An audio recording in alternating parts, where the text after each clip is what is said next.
Bonjour à tous. Alors nous revoilà pour un nouveau cours du Grand Rabbin d'Israël, le Rav Yitzhak Yosef Shlita. On va continuer avec l'aide d'Hachem sur les lois de Amiral Egoy. Amiral Egoy, comme nous avons déjà développé dans un cours précédent, Amiral Egoy, c'est l'interdit durant Shabbat de demander un service qui pour nous est interdit durant Shabbat, de demander à un non-juif. Par exemple, je lui demande, s'il te plaît, allume-moi la lumière. S'il te plaît, allume-moi la plata de Shabbat. Tout ça, c'est interdit durant Shabbat. Pour quelles raisons ? Alors, nous avons plusieurs raisons qui sont rapportées dans les Rishonim. Et avec l'aide d'Hachem, on va essayer de développer.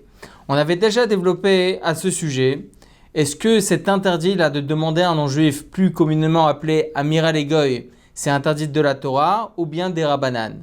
Nous avons aussi dit, quelle sera la différence de savoir, qu'est-ce qu'on s'en fout en fin de compte de savoir si c'est une transgression de la Torah ou une transgression des Rabbanan, d'ordre rabbinique. Dans tous les cas, c'est interdit.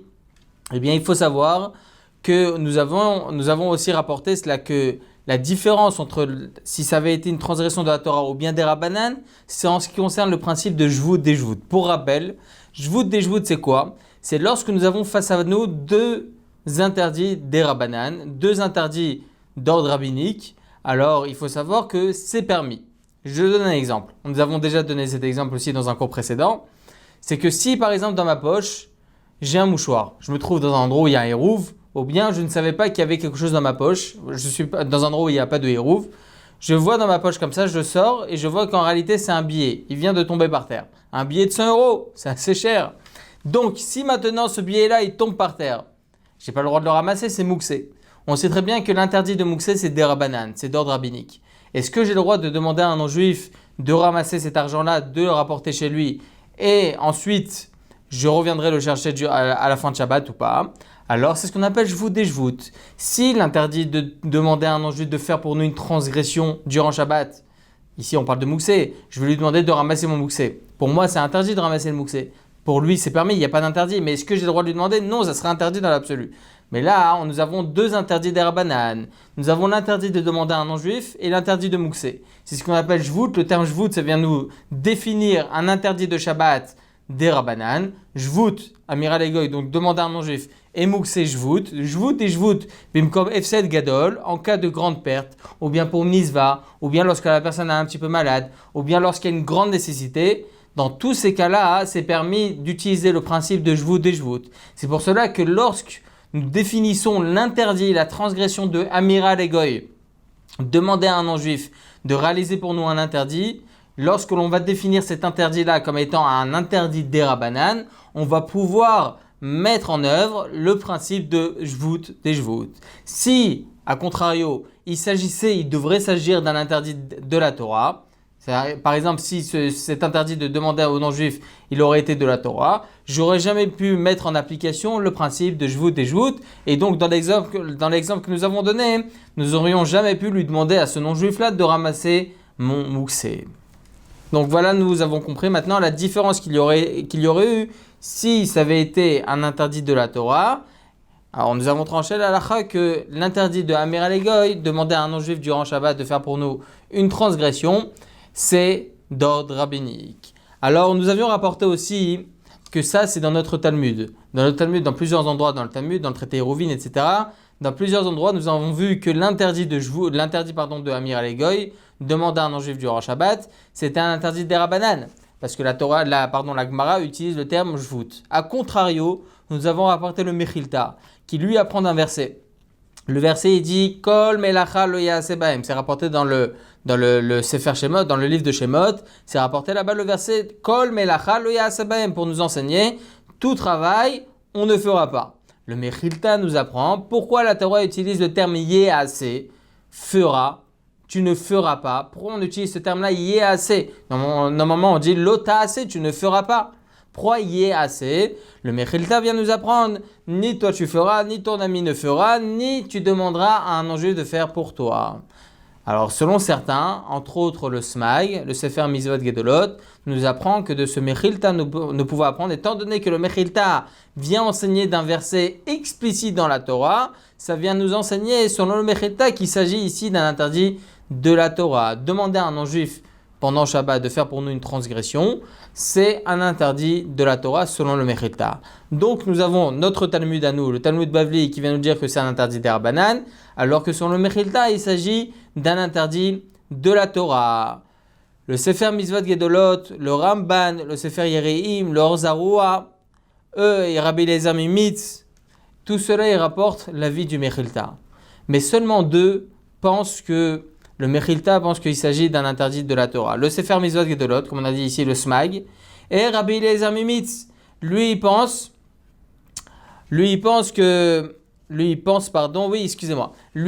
qu'effectivement il s'agit d'un interdit de la Torah. A contrario, nous avons le Ramban, le Sefer Yereim, le Or Zarua, le Da'at Zekenim, eux ils pensent que même selon le Mechilta, il s'agit d'un interdit des Rabbanan. Pour conclure, la halacha, que ce soit ceux qui pensent autrement vis-à-vis du Mechilta et ils pensent que vraiment la halacha est qu'il s'agit d'un interdit de la Torah, nous avons une grande règle dans la halacha qui nous dit que lorsque nous avons une discussion entre le Mechilta et le Talmud Bavli, ou bien le Talmud Yerushalmi à l'encontre du Talmud Bavli, dans tous les cas, nous tranchons la halacha comme notre Talmud à nous, le Talmud Bavli. Pour cela que selon la halacha, il s'agit d'un interdit des Rabbanan. Maintenant, essayons de connaître les raisons de cet interdit. On va essayer de faire ça rapidement parce que nous avons déjà développé dans les cours précédents. Nous avons une première raison, une première preuve de cet interdit rapporté par le Mechilta du verset Kol Melacha Lo Ya'aseh Bahem. Donc c'est la première raison de l'interdit. Seconde raison, c'est rapporté dans Rashi, dans le traité Avodah Zarah 15a. C'est rapporté là-bas que l'interdit de demander à un non-juif, nous l'apprenons du verset qui est rapporté dans le prophète Ishaïa. C'est rapporté là-bas Vedaver Davar.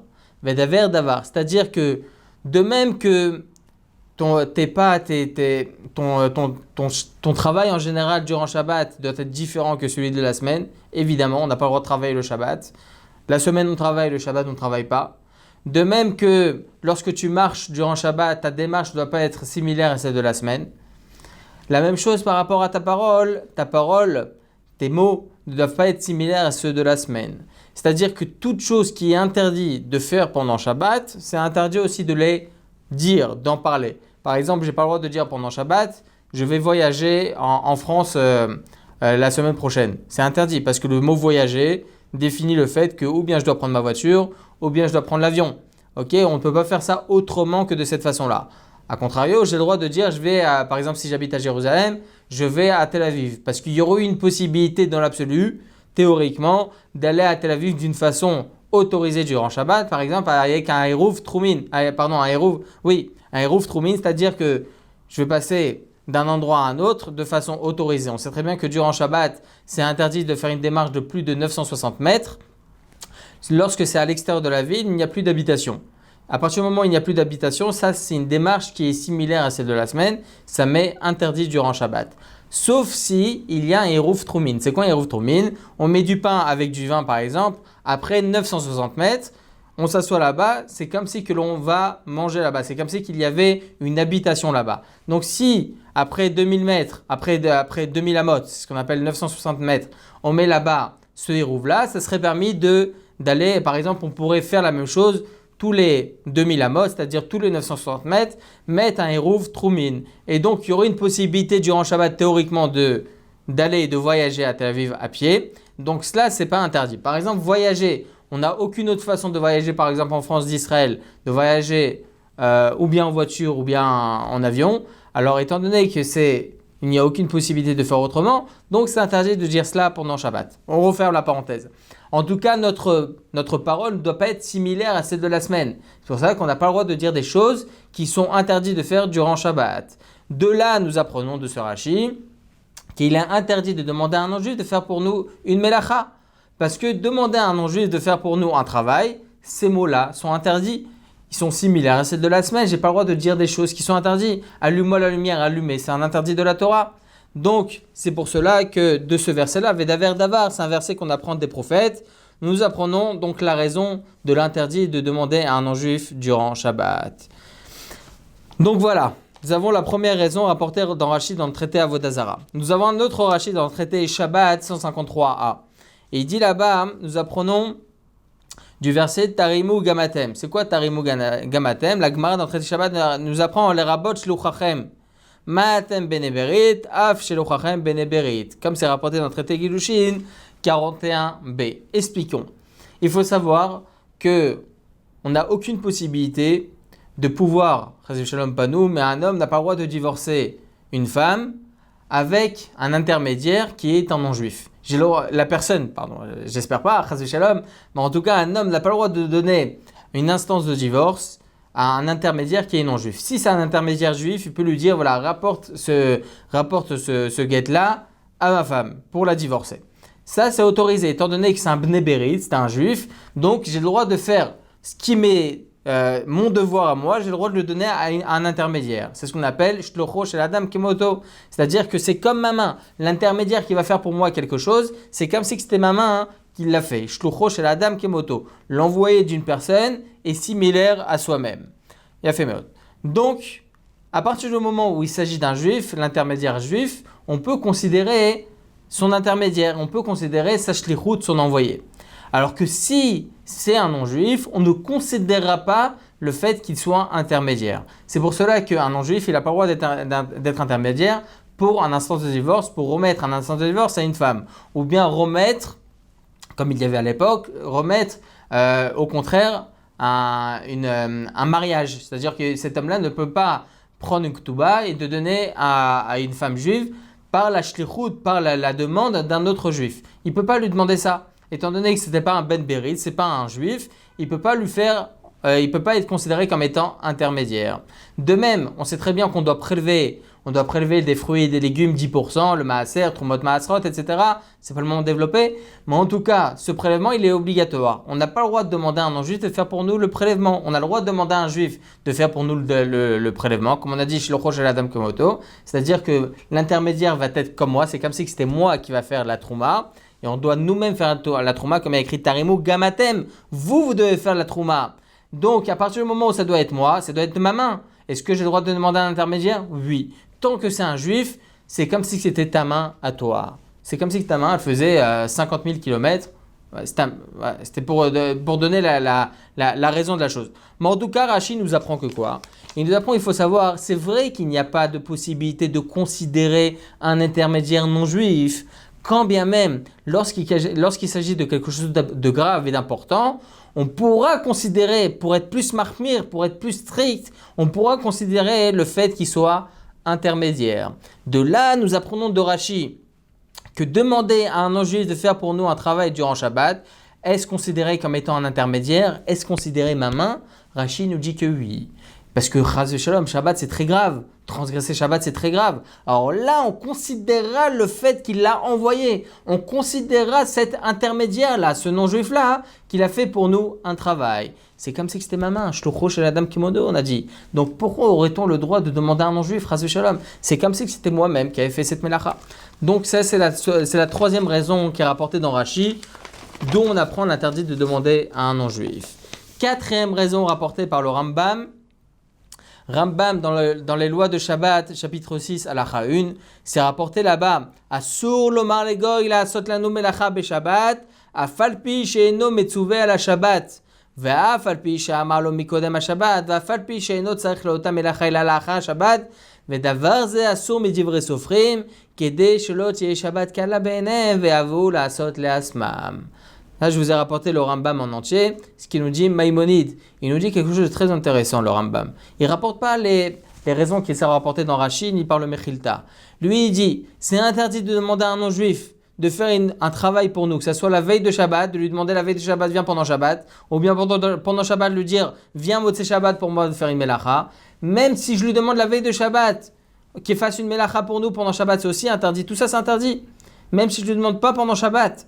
Le Rambam dit l'interdit reste le même, et Rambam de continuer en nous disant Vedavar ze asur midivre sofrim, il s'agit d'un interdit rabbinique qui est c'est quoi la raison? Qui est shelo tiye Shabbat kala be'enehem ve'avu la'asot ba'asman, pour ne pas que le Shabbat soit considéré comme simpliste aux yeux des gens, et chas v'shalom, les gens ils vont en arriver à faire eux-mêmes une melacha. Imaginez-vous une seconde, si on avait eu la possibilité de demander à un non-juif, s'il te plaît, allume-moi le gaz, s'il te plaît, fais-moi la cuisson de tel et tel aliment. S'il te plaît, allume-moi le feu. S'il te plaît, allume-moi le masgan. S'il te plaît, allume-moi la lumière. C'est quoi ce Shabbat? Il n'y a plus de Shabbat. Il n'y a plus rien. J'ai quelqu'un à côté de moi qui fait pour moi toutes les mélachot. Je lui demande de faire pour moi, de cuire des pommes de terre. J'aurais eu le droit. Chaz shalom. Et donc là, chaz shalom, on serait arrivé, chaz shalom, à faire nous-mêmes ces mêmes mélachot. Donc le Rambam, il nous dit, ça c'est la quatrième raison. Maintenant, essayons de développer un petit point. Lorsque le Rambam rapporte les mots midivrei sofrim, c'est quoi midivrei sofrim? On a dit c'est un issour derabanan. Nous avons développé au préalable ceux qui pensent que l'interdit de demander à un non-juif durant Shabbat, il est de la Torah. On a dit le mechilta, le smag, tout cela ils pensent qu'il s'agit d'un interdit de la Torah, alors que sur notre Talmud à nous, il s'agit d'un interdit derabanan. Maintenant, essayons de comprendre quel est l'avis du Rambam. Il dit ici le Rambam explicitement que l'interdit de demander à un juif assur midivrei sofrim. C'est quoi midivrei sofrim? Au niveau littéral, c'est des livres, c'est des rabanan. Ok? Donc, ce serait un interdit des rabanan. Ce qui est très intéressant, c'est qu'on peut voir dans plusieurs endroits dans le Rambam où le Rambam utilise les termes midivrei sofrim, donc un interdit des rabanan, mais en réalité, il s'agit d'un interdit de la Torah. Essayons de voir. Il y a écrit comme ça dans les lois de Ishut, chapitre 1, halakha 2. On peut acquérir, les termes sont exacts selon la Gemara. Évidemment, chaz shalom, une femme, c'est pas un ustensile, chaz shalom, on n'a jamais vu un ustensile qui parle, ok, chaz shalom. Mais les termes de la Gemara viennent nous expliquer selon le verset. Pour quelle raison je vous développe ça? Et pourquoi je vous dis ça? Parce qu'il y a écrit comme ça dans la Torah, kicha, c'est quoi? Veikar, c'est prendre, acquérir. Lorsque Ephron, il a vendu le champ à Abraham Avinu, il a écrit là-bas Veikar, c'est écrit là-bas Kicha. C'est une acquisition qu'Abraham Avinu il a fait. Ce même terme-là, il est rapporté au sujet du mariage. Ok, Veikar Kisha. C'est rapporté le terme Kicha, c'est-à-dire prendre, acquérir. Donc lorsqu'on se marie, on fait une acquisition. Encore une fois, c'est pas un ustensile, mais c'est des termes rapportés par la Torah et par la Gemara. Donc, lorsqu'il y a une acquisition, ok, lorsqu'une personne elle se marie, mais de quelle façon elle peut se marier? Le Rambam nous dit il y a 3 façons par lesquelles une personne peut se marier. Ou bien par l'argent, lorsqu'on donne l'argent à une femme, donc on peut se marier avec elle, c'est l'acquisition. Ou bien avec un shtar, ou bien avec un papier stipulant voilà, le mariage, etc. On connaît tous l'aktuba, etc. Même dans l'aktuba, il y a même de l'argent à l'intérieur. On fait en sorte qu'il y ait 26 000 shekels, ou il y en a qui mettent 200 000 shekels. Donc, il y a kesef et shtar. Et il y a le troisième, c'est bevia, c'est avec une relation. Le Rambam de nous dire que les 2 premières acquisitions, entre guillemets, les 2 premières acquisitions, donc l'argent et l'acte de mariage, ok, c'est le papier, ces 2 acquisitions-là sont de la Torah. Et la 3e acquisition, qui est la relation, elle est derabanan. Pardon, désolé, je me suis trompé. La relation et le shtar, c'est-à-dire l'acte de mariage, ce qui est écrit, les 2 ils sont dans la Torah, alors que l'argent, il y a écrit comme ça, midivrei sofrim. Cette acquisition-là, elle est derabanan. Et pourtant, le Rambam par la suite, dans la halakha 3, là c'est la halakha 2, la halakha 3 nous dit que si chaz v'shalom, cette femme-là, va avec un autre homme, alors qu'elle est mariée d'une de ces 3 façons, alors chaz v'shalom, elle sera mise à mort. La personne, elle sera mise à mort. Le mari sera mis à mort. L'homme qui a fait l'interdit de Eshetish sera mis à mort. Donc on voit de là que quoi? On voit que même si cet homme s'est marié avec cette femme avec de l'argent, on met quand bien même l'homme qui a eu cette relation avec cette femme qui est mariée, on le met à mort. Il est coupable et il doit être mis à mort. Alors, ils sont venus tous voir le fils du Rambam, Rabbeinu Avram. Ils sont venus le voir. Il dit, pourquoi ton père écrit que la 3e façon qui est l'argent, la façon par laquelle on achète une femme, on acquit une femme, c'est avec de l'argent.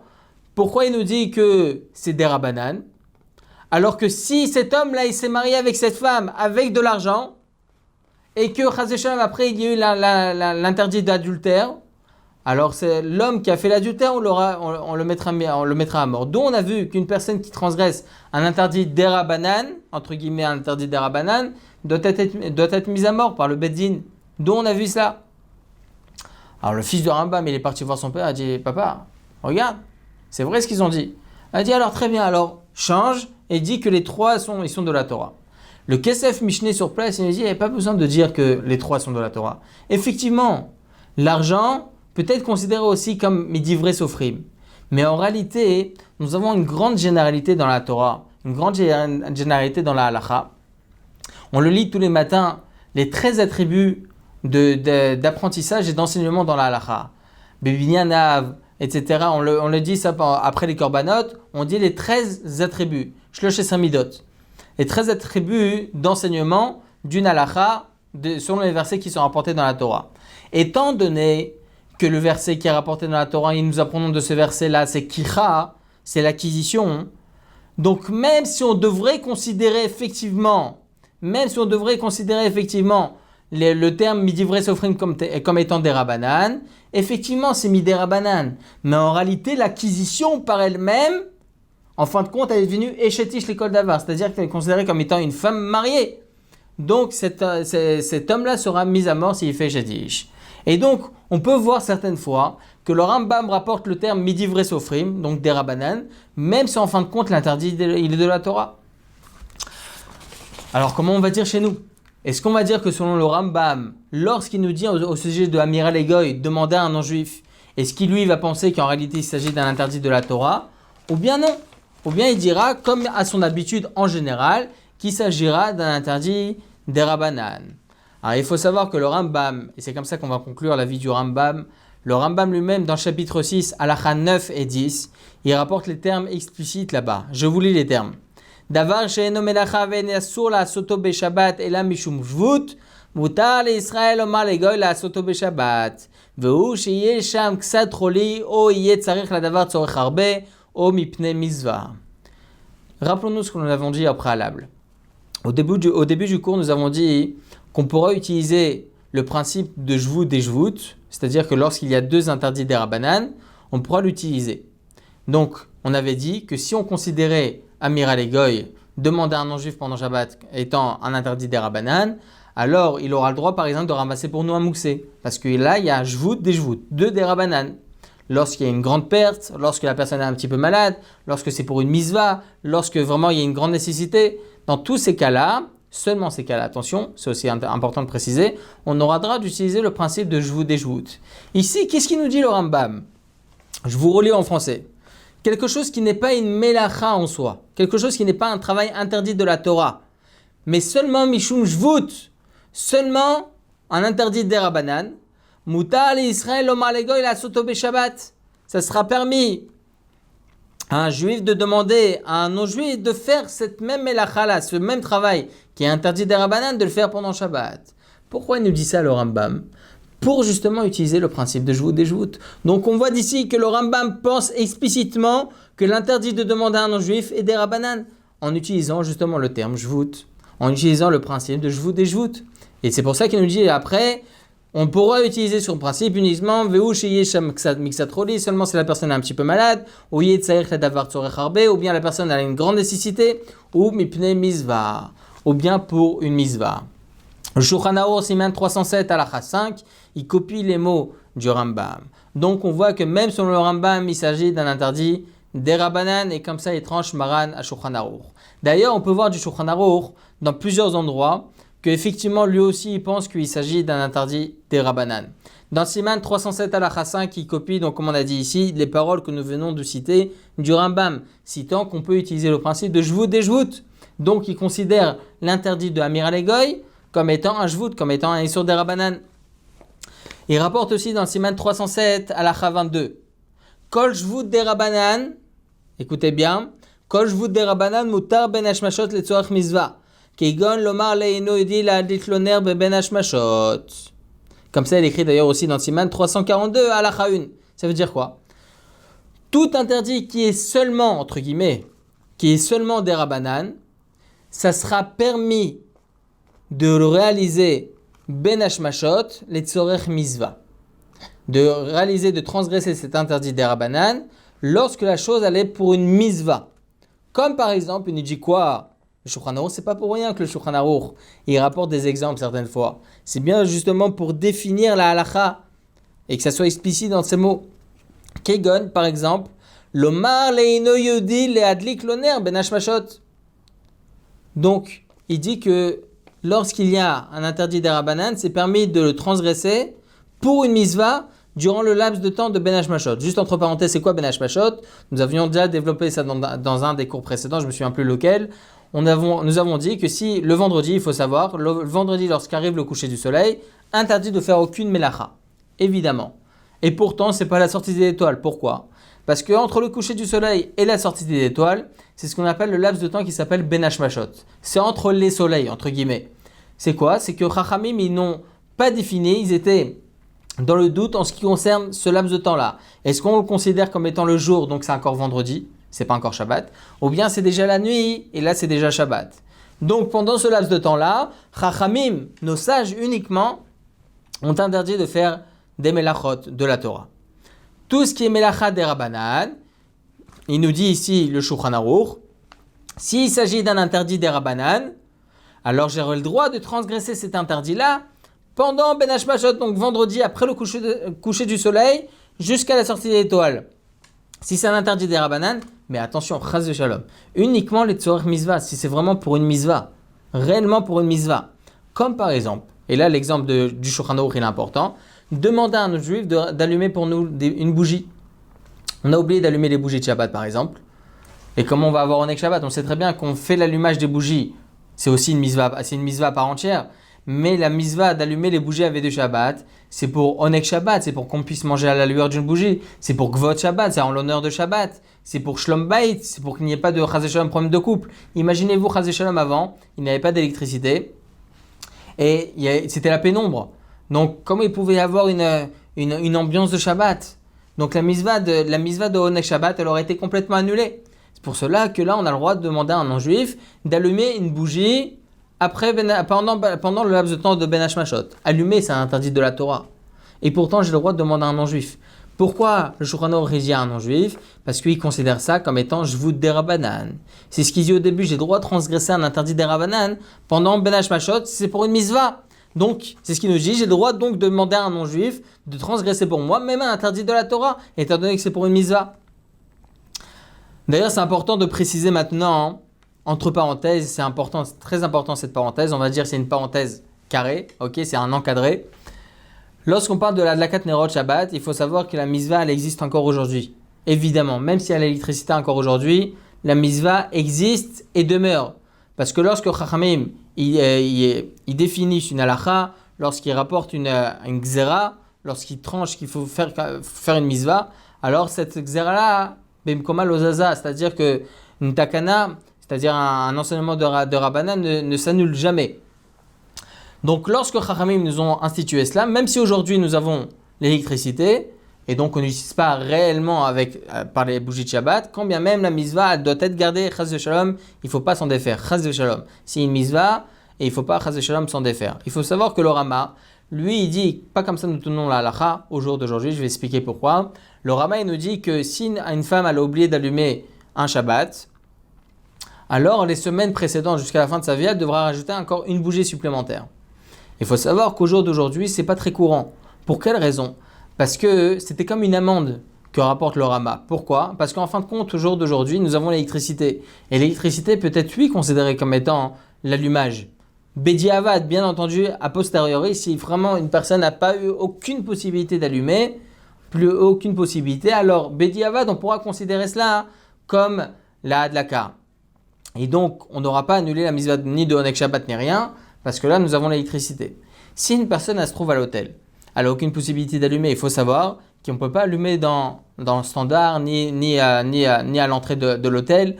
Là-bas, pour les Sfaradim, ce n'est pas considéré du tout. Et c'est même une bracha levatala. Et la femme, elle n'aura pas fait du tout la misva si elle allume là-bas. Il faut savoir que la misva, elle est d'allumer à l'endroit où on dort. Lorsque nous nous trouvons chez des gens et on n'est pas chez nous, on dort chez ces personnes-là, si on a une chambre pour nous, que pour nous, alors la femme, elle doit allumer dans la chambre. Obligatoirement, même à l'hôtel, lorsque nous avons une chambre que pour nous, on n'est pas à la maison, on a une chambre que pour nous et elle est destinée pour nous, on doit allumer dans la chambre. Donc comment on peut allumer? Si on se trouve chez des amis, on peut allumer avec les lumières, avec les bougies, c'est extraordinaire, c'est très bien. Mais si Chazé la propriétaire de la maison ne veut pas, la maîtresse de maison ne veut pas, parce que c'est dangereux, il y a des enfants qui passent, Chazé ça peut être très dangereux, alors là, on doit être Chacham au préalable et chacun achète une lumière spéciale pour Shabbat. Même des petites bougies, ça existe au jour d'aujourd'hui, des petites bougies électriques qu'on met sur la prise et on fait sur ça la bracha. Même si c'est des LED, même si c'est des fluorescentes, même si c'est n'importe. Tant que c'est une lumière, on fait la bracha dessus. Avant de mettre dans la prise électrique, alors on fait la bracha Baruch Ata Hashem Elokeinu Melech Haolam Le'adlik Nechel Shabbat. On fait la bracha dessus. La même chose à l'hôtel. Si on n'a pas d'autre choix, alors on peut allumer même la lumière des toilettes. Bien entendu, on fait la bracha à l'extérieur. Ok, on fait la bracha à l'extérieur, on ne fait pas la bracha à l'intérieur. Chazé shalom. Avant d'appuyer sur l'interrupteur, on fait la bracha Baruch Ata Hashem Elokeinu Melech Haolam Le'adlik Nechel Shabbat et la femme elle allume l'interrupteur. C'est important de savoir ça, entre guillemets. Mais il faut savoir qu'au jour d'aujourd'hui, pourquoi j'ai apporté ça aussi, c'est très important, parce qu'il faut savoir que le fait de demander à un non-juif d'allumer une bougie, aujourd'hui ça n'existe pas. Étant donné que nous avons l'électricité c'est largement suffisant, donc on n'a pas le droit de demander à un non-juif pendant le laps de temps de Ben Hashmashot d'allumer pour nous une bougie, parce qu'en fin de compte, on a la misva. Donc là, c'est plus les tzorer misva. En tout cas, donc voilà une preuve encore du Shulchan Aruch qui pense que demander à un non-juif l'interdit de demander à un non-juif est un interdit d'Erabanan. Et encore un autre endroit où le Shulchan Aruch dit explicitement que l'interdit de demander à un non-juif est d'Erabanan, dans le Siman 338 Halacha 2, et il dit là-bas Yesh matirim lomar le'akum lenagen beklishir bechupot, da'inu sheitiru lomar legoy, she'avo lenagen be'or, etc., etc. Il y en a certains qui autorisent de demander à un non-juif de venir faire des instruments musicaux lorsqu'il y a un Shabbat Ratan. Comme on peut demander à un non-juif, Chasé Shalom. Alors il faut savoir que le fait de faire un instrument musical, bien entendu pas électrique, n'importe, une guitare qui n'est pas électrique, un tambourin, n'importe, tout ce qui n'est pas électrique, c'est que des rabbanan, c'est un issour des rabbanan, c'est un issour d'ordre rabbinique. Pour quelle raison? Chachamim, ils ont interdit de faire de tels instruments de peur que ça se casse et qu'on en vienne à réparer. Donc il faut savoir que de faire une telle chose, c'est-à-dire utiliser des instruments musicaux, c'est un interdit des rabbanan. Donc le fait de demander à un non-juif, ça s'appelle jvout, dejvout, bimkom misva. Là, c'est pour être masamer khatan vekala, c'est pour réjouir le khatan et la kala. Donc demander aux non-juifs de faire pour nous un issur des rabbanan et tzorich misva, c'est permis. Il faut savoir, ça aussi c'est entre parenthèses, il faut savoir que nous avons le Shulchan Aruch Hamishi. C'est quoi le Shulchan Aruch Hamishi? C'est vrai que le Shulchan Aruch dit que c'est permis, mais il faut être aussi au niveau moral, au niveau logique. Si Chazé Shalom on autorise, pas Chazé Shalom, c'est permis. Mais si on devrait faire une telle chose, Chazé Shalom, que penseront les gens? Que penseront Chazé Shalom les personnes extérieures? Que penseront des personnes qui ne sont pas dans la Torah? Chazé Shalom, il faut pas Chazé Shalom en arriver à de telles pensées. Pour cela que selon la halakha, comme ça il dit le Rav Yisraël Yosef, il vaut mieux ne pas faire ce genre de choses. Mais en tout cas, c'est très théorique. Cette halakha, elle est théorique. Même si halakha lema c'est permis, même si on a halakha c'est permis, mais il faut savoir que de cette halakha, nous apprenons autre chose. C'est quoi cette autre chose? Que selon le Shulchan Aruch, c'est l'interdit de demander à un non-juif est uniquement des rabbanan. Donc voilà plusieurs preuves du Shulchan Aruch que Amiral Egoy demande à un non-juif, c'est des rabbanan. Qui tranche de cette manière, et comme ça, nous allons conclure. Le Eli Rabba, le Gaon de Vilna, le Mari Irgas, le Chida, Rabbi Yosef Shalom Nathanzon dans son responsable Shaul Mishiv, dans le Erech HaShulchan, Rabbi Shimon HaKohen dans son livre Zera Emet, même le Mishnah Berurah dans le Sharat Tziyun, ils pensent tous que la halakha, l'interdit de Amiral Egoy, c'est uniquement un interdit des rabbanan. Et on finira avec ça, Be'ezrat Hashem Yitbarach. Il faut savoir que dans certains cas, tout ce qu'on a dit maintenant, c'est uniquement selon le principe de jvout des jvout. Uniquement selon nos principes, lorsqu'il y a deux derabanan. Lorsque j'ai l'interdit de demander à un non-juif, qui fait pour nous un interdit derabanan. Qu'en est-il lorsqu'il s'agit d'un interdit de la Torah? Demander à un non-juif, c'est derabanan, mais est-ce que j'ai le droit de lui demander d'allumer par exemple la lumière? Alors non. Selon ce qu'on a dit maintenant, ça serait interdit de demander à un non-juif d'allumer la lumière, c'est un interdit de la Torah. Pourquoi? Parce que seul le principe de jvout des jvout peut être utilisé uniquement lorsque les deux ils sont des rabbanan. Et pourtant, Nous avons vu au préalable qu'une des raisons de l'interdit de Amir Alegoy, demander à un non-juif, sont le verset Mimetzor Efsecha Vedever Davar. C'est-à-dire que j'ai pas le droit de faire des choses qui sont similaires à celles de la semaine. J'ai pas le droit de parler des choses qui sont similaires de la semaine. C'est pour ça que c'est interdit pour moi de demander à un non-juif de faire pour moi une melacha, parce que le fait de sortir ça de ma bouche, c'est quelque chose qui est interdit, c'est similaire à la semaine. La Gemara nous apprend Sha'arei davka chavtsecha asurim, aval chavtse shamayim mutarim. Tout ce qui est un interdit, tout ce qui est interdit, mais c'est pour une misva. Par exemple, j'ai le droit de dire, je vais cuisiner tel et tel repas pour la Brit Mila de demain. J'ai le droit. Parce qu'en fin de compte, ce repas-là, c'est un repas de misva. C'est un exemple. C'est un repas de misva. Donc même si en fin de compte, ce que je vais sortir de ma bouche, c'est bichoul, c'est un interdit. Ok ? Étant donné que cette melacha-là, elle revient sur une misva, qui est une misva, c'est une soudat misva, c'est un repas de misva, alors c'est permis d'en parler pendant Shabbat. Selon cela, le Balaï Tour, il nous dit quelque chose de très intéressant. Il nous dit, j'ai le droit de demander à un non-juif de faire pour moi une melacha, si c'est le tzorech misva. Même si la melacha, elle est interdite de la Torah. Parce que si on dit chavtsecha asurim aval chavtse shamayim mutarim, uniquement les choses qui concernent notre personne, c'est interdit. Lorsque c'est quelque chose qui concerne une misva, c'est permis. Alors même vedaver davar, même l'interdit de parler des choses qui sont similaires à la semaine, c'est interdit uniquement lorsque ça me concerne à moi, lorsque ce sont des choses qui sont terre à terre. Mais lorsqu'il s'agit des paroles, c'est vrai qu'il s'agit d'une melacha, mais en fin de compte, c'est pour une misva, ça sera autorisé. Donc dans notre cas, nous, si on apprend de là l'interdit de Amir Alegoy, il serait permis pour moi de demander à un non-juif de faire pour moi une melacha, qui est interdit même de la Torah, pour une misva. Ah, c'est comme ça, il tranche le Balaï Tour. Comme ça, il dit le Balaï Tour, il dit que lorsqu'il s'agit d'une misva, c'est permis même de lui demander un interdit de la Torah. Il faut savoir que le Balaï Tour, il n'est pas seul. Le Balaï Tour, il y en a plusieurs qui pensent comme lui. Il y en a plusieurs qui pensent comme le Balaï Tour. C'est rapporté comme ça dans le Shut HaRashbash, dans le Sefer Amirtam, Rabbeinu Ishaya Arishon, le Meiri, et au nom des Chachmé de province, et beaucoup d'autres Rishonim pensent en fin de compte que même lorsqu'il s'agit d'un interdit de la Torah, si c'est pour une misva, c'est permis. Le Shulchan Aruch, il ne tranche pas comme ça la halakha. Nous avons vu au préalable, uniquement lorsque les deux sont des rabbanan, j'ai le droit de demander à un non-juif. J'ai le droit d'utiliser ce principe, pardon. Donc nous avons Amir Alegoy, des rabbanan, et un autre interdit des rabbanan. Mais lorsque l'interdit que je vais demander est de la Torah, c'est interdit, même si c'est pour une misva. Il faut savoir que selon la halakha, lorsqu'il y a une réelle nécessité, pas seulement une réelle nécessité, c'est pour une misva des rabbim, lorsque c'est pour un grand public, alors on pourra se tenir sur ce Sefer Haïtour. Par exemple, le Rav Ovadia Yosef Zichron Tzaddik Vekadosh Livracha, et sur ça, Bezrat Hashem, on va finir. Une fois, il y a eu une coupure d'électricité le soir de Kippour. Le soir de Kippour dans la grande synagogue. Alors qu'est-ce qu'on fait ? On demande à un non-juif. Il a dit le Rav Ovadia, vous pouvez même lui demander explicitement. Pourquoi aurait-on le droit de lui demander explicitement? C'est un interdit de la Torah. Là, étant donné que là, c'est misva des rabbim, lorsqu'il y a une réelle nécessité pour tout le public, comment ils vont faire Kippour? Comment ils vont lire? On connaît le Marzor entier, le Marzor par cœur? Non, on ne connaît pas. Donc comment on pourra suivre?